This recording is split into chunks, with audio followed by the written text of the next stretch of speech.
originally the intention was to to do a solo record that would coexist with my work with Billy Idol. Um, and at that time, Ted called me. We were in the middle of, about three-quarters of the way through Whiplash Smile, and said, "Hey, David Lee Roth is could be in New York. Would like to meet with you." My guest today is not only an insanely talented guitar player, but he's helped craft songs that are legitimately woven into the fabric of rock, from his work with Billy Idol to his contributions to Michael Jackson's Bad to the Grammy award-winning Top Gun Anthem. He's one of the rare players that truly raises the bar for rock guitar. It's Steve Stevens.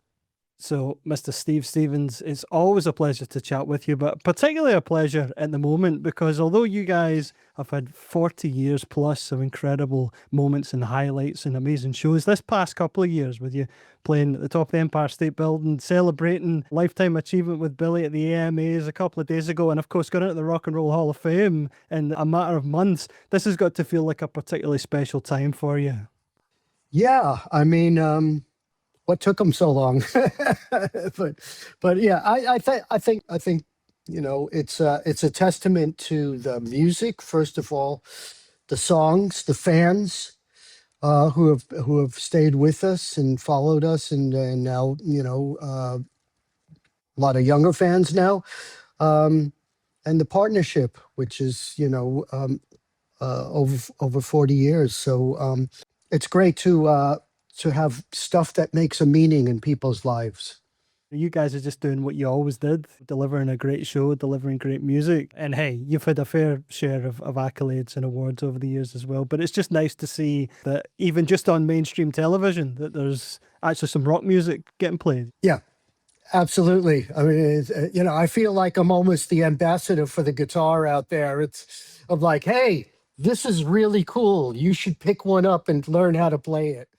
Well, something you've always done that's been incredibly cool. Well, I don't know whether you've always done it. I'm going to ask you. In a lot of players' hands, the guitar is very much a sort of singular instrument in a way, or a singular sound that comes out it. But for you, going back to your earliest records, you really make this wall of sound. You're basically the whole environment for the track, whether it be your electric stuff, your choice of layering with riffs, the acoustic stuff, percussive. I mean, I could go on and on and on, the cinematic elements. Was that something that came to you very naturally early on? Yeah, I think it had a lot to do with my early influences. First and foremost, I'm a band guy, and I got my first electric guitar when I was 13, and we're talking the days of Pink Floyd, early 70s, Pink Floyd, Led Zeppelin, yes, Genesis, and those guitar players seem to utilize all the different styles of guitar to enhance the song. In the case of Steve Howe from Yes, you'd have a bit of acoustic and then some fuzz guitar and then jazz guitar. And it encouraged me to discover all the different styles of guitar.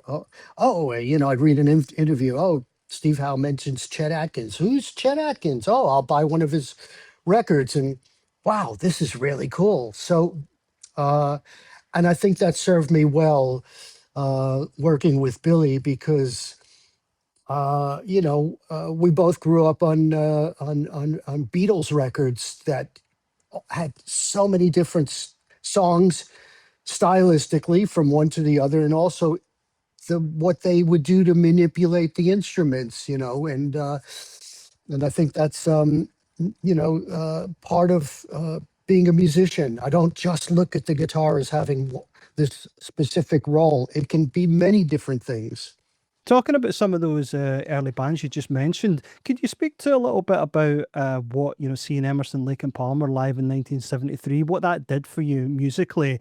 And, was it as an impactful moment as it appears to have been? Keith Emerson, who was a big influence on me, was a showman. He was a master of his instrument, but he presented it much like Jimi Hendrix, a virtuoso who makes it enjoyable to anyone. And I think that's important for a lot of those bands that I went to see. They had incredible lights and incredible sound and set design that Yes's set designs in 1974 were uh, unprecedented. Their lighting guy is now the premier, Michael Tate, who owns Tate Towers. He was with them from the very beginning. And so they understood that even if this music was at times virtuoso, present it, don't make it boring, you know. And I think that's a valuable lesson for guitar players, because you can go on YouTube now and see any number of guitar players sitting in their bedroom playing the most ungodly things that I couldn't even imagine doing. But it's not entertaining, and you have to make it entertaining. And I think those bands understood that. And, you know, for every bit of Tarkus, you had Lucky Man, you know, so you have to balance it out. You know, I always manage to take what's good about music and leave what maybe not so cool about it. So I could appreciate Emerson, Lake and Palmer as well as appreciating the Velvet Underground and the Sex Pistols and you know, Talking Heads and all the bands out of New York. I look for what's good in it and what you can take as if it's true and real and you're no bullshit about it. I'll believe it, you know. What you and so many great players have in common is impeccable taste. The thing that fascinates me with your particular playing is, my God, Steve, you're one hell of a shredder. There's absolutely no doubt about it. You could go down that route easy. And at the time when you were coming up, that shred revolution was happening. Could you speak to a little bit about the pressures of potentially going down that route a little bit more and how you were able to pull back and really just serve the song? Yeah, I mean, I believe that Eddie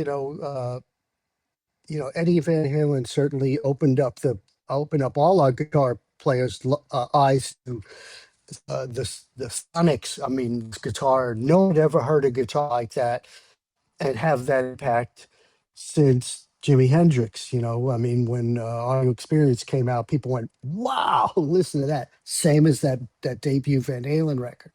Um, but I was very careful not to be a copy of that, because you've got that and you've got the guy who's great at it. Appreciate it for what it is, but don't try and be that. So, and I think also, you know, working with Billy, I realized that the collaboration was more enjoyable than the soloing, you know, and that's where I wanted to put my energies into. So from that point, I think from the point of meeting Billy, when I picked up a guitar, it was in my mind to try and write a good song or a good riff or a good piece of music that could serve something, you know. Well, hey, I can throw this in at the beginning of Rebel Yell. I've got this idea. I've had it for a while. What do you think? Oh, that's great. Let's put that in there. Rather than spend my hours practicing scales and trying to play like Al Di Meola, you know, so amazing, and spend my time on being a collaborator, I think. You mentioned Rebel Yell. You know, it's such a particular solo that's just, it's like, it's so explosive. It's such a, you know, again, it's this wall of sound thing, but the textures that are going on there, it's not by chance that that's come out the way that is. And it doesn't really sound like anything else at the time in terms of that power that comes in when it starts and tells this beautiful arc. How did you build it, and what was the signal chain for that? Conceptually, for the solo, let's start with a bit of Chuck Berry. That's why it opens with a very rudimentary, as rock and roll, roots rock as you can. And then I remember saying to our producer, Keith, you know, we knew we had a winner with that song. The song, the backing track was great, the lyrics was great, the concept was great. And I knew that the solo needed to be more than just notes. And I brought in a copy of Billy Cobham's Spectrum record and played him Tommy Bolin's solo from Quadrant 4, where he suddenly takes over on the Echoplex and does this sound effect. And I said, I don't want to copy that, but I want it to have the same impact. And I used to collect these toy ray guns, and somehow I was watching, I remember I was watching I Love Lucy because I only had a black and white TV in my parents' basement. Got the guitar, got my little PV Bandit amp, and I'm playing with this ray gun and I hear it through the pickups and I go closer and closer and it gets louder. And I went, wow, this could be something. So I opened it up and I knew enough about electronics to know that a potentiometer is basically a variable resistor. So I poked around in there, wired up a potentiometer instead of where the resistor was, and lo and behold, it varied the rate of the sound effect. Drilled a hole in the side of the thing, put it in there, walked into the studio and said, check this out, and we added the Lexicon PCM 41, which I had to the repeats as well, and it worked, and I remember the first time I played it for Billy and went, what do you think? And he went, what the hell is that? He goes, but it's great. It's exactly what's needed. So I think we stumbled upon, the concept was right, and it was just a matter of finding the right tools to make that happen. As far as gear, that entire record was recorded on a Kramer Pacer that I paid $600 for. I went into a Sam Ash music store in half a mile from my parents' house in Queens, and I wanted a guitar with a Floyd Rose on it, but I never intended it to be the main guitar for the album. I thought, oh, it's not a massive investment. I can try, see if I like this Floyd Rose thing, and it ended up being well. First of all, it stayed in tune great. So our producer Keith Forsey kept saying, use that guitar, it's in tune, I had a pedal board of all Boss effects at the time, Boss compressor, Boss EQ, chorus, digital delay, and a Boss volume pedal. Really good, had this magnetic way of controlling the volume. I don't know why they stopped making it. It was an incredible volume pedal. Didn't have a potentiometer to wear it. And my trusty Marshall amp, which I had years before Billy Idol. I had built a pedal board for somebody, and they traded this amp with me. 100-watt Marshall, not a plexi. It's a metal face. I think a 71 with a matching cabinet. It speaks to how great the music was from the period. And 40 years, just to mention 40 years, I mean, you were probably recording Whiplash Smile at the moment, working on that. How important was that not to be Rebel Yell Part 2? Well, I think, we were conscious of not repeating ourselves, I mean, that's, we've already got those songs. And when we go out on tour, that's, that's in our arsenal. And I think we wanted to experiment with some of the new technology that was available, sequencers, synths and drum machines and all this stuff. The problem was it was really difficult to use sequencers. You had this tiny little screen. I remember I got a Yamaha sequencer and I spent, it must have been 2 or 3 days trying to figure this thing out. Finally, I just hired somebody to work on it because it was math. I'm not very good at math. And I mean, that's what's great about DAWs, now working in Pro Tools or Logic or Cubase. You can see it, it's easy to work with visually. You want to copy a part or you want to quantize or whatever, you can do it and visually see it and immediately hear the results. So, but we did try and use the technology as best as we could. And, it was not easy, but I think there's some really good things on that record. Certainly, To Be a Lover is great, and Sweet 16 is a beautiful tune, and but it was not an easy record to make. Certainly, yeah. Sweet 16 Live is a great showcase of the Godin instruments that you've used. And of course, another celebration this year is 25 years with Godin. You've got the anniversary model limited to 100 units, I understand. Right. Now, 25 years, quite a long time. Obviously, the relationship with Billy's a good bit longer than that, but sticking with the brand for 25 years, especially when you have had some signature models with different people, what is it about Godin that's just kept you, it sort of fulfills the need in that nylon space? First of all, the people, they're great people. They're Robert Godin is still the guy there, and it's now his sons work with him. And uh, I sought them out. They didn't seek me out when I decided to do my Flamenco a Go-Go record. I had read somewhere that there was this nylon string guitar that had MIDI capabilities. And I went to the NAMM show and went to the Godin booth and said, I heard you got a synth access nylon guitar. And yeah, right here, look, check this out. And that opened up a whole other world for me, as far as, I had studied nylon guitar, and to have these other sounds available to it. And, it was time to make the ultimate, what's called the Multiac, the nylon string Multiac, which is a guitar I've played for, 25 years. Um, and they said, well, what would you change about it? What would you want on it? And I said, well, let's make it purple and beautiful and flashy, but still traditional. As a traditional nylon string player, I would like a gloss neck, a high gloss neck, like my flamenco guitars that I have, like my Ramirez. Hey, could you do purple tuning pegs? And also, I'm a pretty aggressive player, and I found that with some of the guitars, I was distorting the preamp, the onboard preamp, because the piezos were not matched for my playing style. So we went in and calibrated the piezos to perfectly match their new preamp. It is a new preamp, and you cannot distort this guitar. It's clean, completely clean all the way through with their preamp.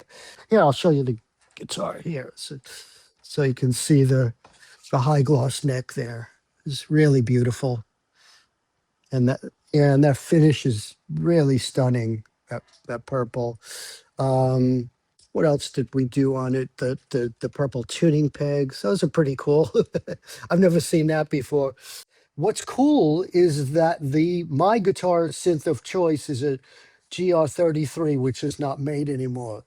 But I did look on Reverb, and you can buy those for $200 now. So say a guitar player is intrigued by this. Well, you can spend the $200, and that world is opened up to you. And this thing tracks better than any other guitar. You don't have to alter your playing style.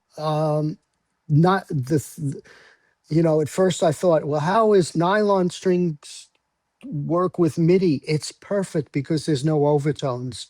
So what you end up with is a pure note. So tracking is better than any other instrument I've ever tried to have synth on. So incorporate it into some of your music. If you have let's say you're writing, okay, you're a musician, you're a guitar player, you're working with the band and you're writing a track.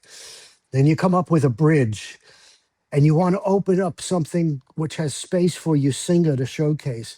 Well, put the Godin in there, take away the electrics and play what you were going to play on the electric, but track it with the nylon, double it, then add some harmonies, and you've created a whole different vibe for the bridge. I guarantee you, singer's going to love it because it's going to inspire them to write some other stuff. So it's a really cool instrument to have in your arsenal.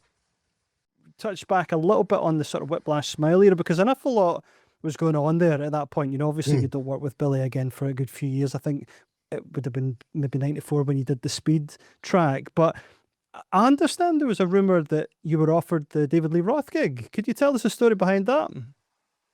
Yeah, I had been so towards the end of Whiplash Smile, I signed a solo deal with Warner Brothers, and Ted Templeman, who is the famous producer of Van Halen and Montrose, Doobie Brothers, signed me to the label. And originally the intention was to do a solo record that would coexist with my work with Billy Idol. And at that time, Ted called me. We were in the middle of, about 3/4 of the way through Whiplash Smile, and said, "Hey, David Lee Roth could be in New York. Would like to meet with you." I didn't know, anything more than that. And I met with him, and he said he had left, or I think I knew that he had left Van Halen. He had had success with Crazy from the Heat, Just a Gigolo, and all that. I met with him, but it would have meant bailing on the Whiplash Smile record and also not doing the tour, and I was committed to that. And so I graciously said I'm not the guy for it, but I maintained a good relationship with him and with Ted Templeman. And when Steve Vai joined the band, they were in New York. They recorded the debut album uh, in New York, and Ted called me up and asked me if I could send over a bunch of my plexis and cabinets. So if anyone looks on the liner notes, my name's on there because I helped. I think I opened up Steve's eyes to what a real amplifier is all about, and then he probably went out and bought every plexi available at that time. And he was the perfect guitar player for that band. I mean, I love his work on that record, and Billy Sheehan and Greg Bissonette. I mean, that what a incredible cast of musicians. So things are meant to be. Incredible. And you went on to do incredible work during that period as well. And you did a great album with Vince Neil. Was there ever the possibility of you working on that second album with him? Not really. When we had the listening party for Vince's record, um, Billy Idol came, and I said, "Hey, because Billy and I never had a falling out. The reason that I left was largely I wanted to stay in New York. He was going to move to Los Angeles. I had family in New York, parents, uncles, aunts, and I just bought my first apartment in New York and wanted to stay there. So, and then I realized that to do my solo record, I couldn't spread myself too thin, so I had to put all my energies into it. But so when I saw Billy at the listening party, I said, "Hey, I'm sure we'll work together at some time down the road," and hence we did, and it. But we went out and toured that first Vince Neil record supporting Van Halen, and we would, I mean, obviously that was fantastic. Uh, but then the sea change kind of came about with grunge, and Nirvana had hit, and it was out of style to be a 80s rocker, especially a glam rocker, and so we ended up having to play after the Van Halen tour, play small places, half filled. And I saw the writing on the wall, and sort of said I need to get back to why I am a musician, and that was the impetus for doing the Flamenco Go-Go record. I had also gone to see Paco de Lucia, and I just went, that's why I'm a musician. That guy, and he was playing to 3,000 people, women crying over these melodies and men dancing. And I said, that's it. That is what being a musician is about. It wasn't the sex, drugs, and all that stuff. It was, why did I pick up the instrument to begin with? And that was why I kind of decided to not continue to work with Vince.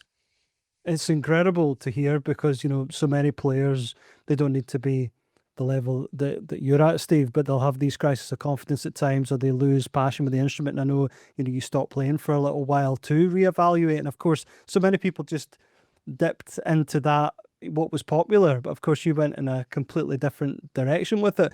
Did you have ever any doubts that that was the way to go? No, because I love the instrument, and I think that's what people pick up on is your positivity and your love of the instrument and creating, and also at that time I had gotten my first Pro Tools rig, and I went, wow, I can do all of this in my bedroom. It's just incredible. Whether people buy it or not, it's what's important to me. Um, I've seen a number of musicians, and including Rick Rubin, saying that you have to make music for yourself first. If you're just chasing the charts or what you think the guy next door is going to like, you'll never achieve happiness. You'll always be chasing something, a style, or you have to make what turns you on, because that's what the audience responds to is your passion, and it's always been that way. Uh, I don't think Billy and I have ever looked at a chart position or a Billboard magazine or any of that stuff, and we just don't. That's not when we get in a room to make music. It's not about that. Let the other people worry about that. And let's just make the stuff that makes us happy. And you're clearly in an incredibly creative space at the moment. Of course, you guys did a couple of EPs, did the fantastic Dream Into It, which was, long-awaited full-length release. Mm. Are we going to see more of this? Are you guys writing currently? Yeah, we are. We start in about a week. We're going to start writing some stuff. And what's great is, Billy's records are self-financed, and we don't have to answer to anybody. We just answer to each other, and we're free to do what we want to do. We have a good group of people, good management. Both his manager and my manager they all work together, and they're good people. So it's just, man, we're very lucky. We're very lucky to be in that position. You worked with Billy Morrison and Ozzy Osbourne on two Yeah. tracks, and two tracks that I think, if I'm right, will probably be the last studio tracks that Ozzy worked on. Could you speak to a little bit about that experience working with him? And also, was there ever a chance that you could have worked with him earlier in your career? Not that I know of. I mean, they, obviously, Ozzy's career trajectory had some of the most incredible guitar players in the world. And I love that No More Tears album. I just thought that was just, man, that's beautiful, state of the art. Killer guitar playing. I mean, Zach's a monster, and he was I mean, obviously everybody understands Randy Rhoads and Ozzy were a special thing that created this thing. But let's be real in what Zach can contribute as well. But no, I was never approached like that. And I've done a number of things, gigs with Ozzy as guest, or some benefit shows and things like that. But it was really it was about friendship. Billy Morrison is Ozzy's best friend, and said, "Hey, called me up, said, 'Hey, Oz wants to write some songs. You have a studio. Can we come by?' Sure, come by. I'll make you guys coffee, whatever, And then lo and behold, we came up with a couple of really good tunes. And at a certain point, you get over the fact that, oh my God, it's the fucking living legend, Ozzy Osbourne. It's that, I mean, of course, the first time I hit record and I hear that voice, and like, that's my childhood. It's every scratch record of Paranoid I put on. But then you get over it and you go, I'm here to serve a purpose here, to capture something, to write a song with this guy. And he was a really, really funny, warm-hearted, cool guy. Much like a Billy Idol. Very, very similar. Their love of history, and really similar temperament as well. I mean, man, I was once again really lucky to spend some time with him.